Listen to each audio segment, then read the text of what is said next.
తెలంగాణ ఉద్యమానికి నాయకత్వం వహించిన టీజేఏసీలో ఇప్పుడు లూకలూకలు బయటపడుతున్నాయి. అధ్యక్షుడు కోదండరాం తీరుపై జేఏసీ నేతలు బహిరంగంగానే అసంతృప్తిని వ్యక్తం చేస్తున్నారు. కోదండరాం వ్యక్తిగత ప్రతిష్టలకు ఒంటెత్తు పోకట్లకు విసిగిపోతున్నామంటున్నారు. అందులో భాగంగానే ఇవాళ స్టీరింగ్ కమిటీ భేటీని కొంతమంది ముఖ్య నేతలు బహిష్కరించినట్లుగా తెలుస్తోంది. కో కన్వీనర్ పిట్టల రవీంద్ర ఈ సమావేశాన్ని బహిష్కరించిన వారిలో ఉన్నారు.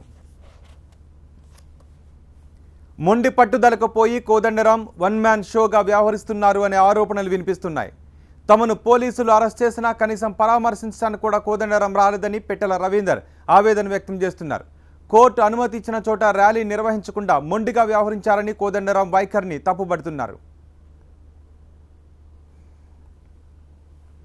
టీజేఏసీకి పార్టీల మద్దతు కన్నా ప్రజల మద్దతు అవసరమన్న విషయాన్ని పక్కన పెడుతున్నారు అన్న విమర్శలు తలెత్తుతున్నాయి. ఒకప్పుడు కోదండరాం ఒక మాట అంటే ఒప్పుకొని నాటి రాజకీయ నేతలు ఇప్పుడు ఎవరిదారి వారు చూసుకుంటున్నారని, ఈ పరిణామాలు టీజేఏసీలో లుకలుకలను బయట పెడుతోందని అంటున్నారు.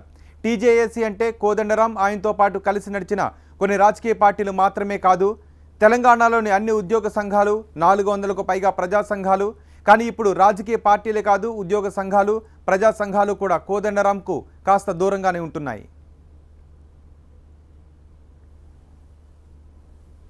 ఇక 400కు పైగా ప్రజా సంఘాలు గతంలో టీజేఏసీకి అనుకూలంగా పనిచేశాయి.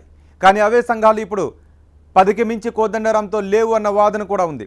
కోదండరాం కావాలనే ప్రభుత్వంపై కృత్రిమ వ్యతిరేకతను సృష్టిస్తున్నారు అనే ఆలోచన చాలా మందిలో బలపడుతోంది. ప్రస్తుతం టీజేఏసీలో జరుగుతున్న పరిణామాలు కూడా ఈ వాదన కోతమిస్తోంది.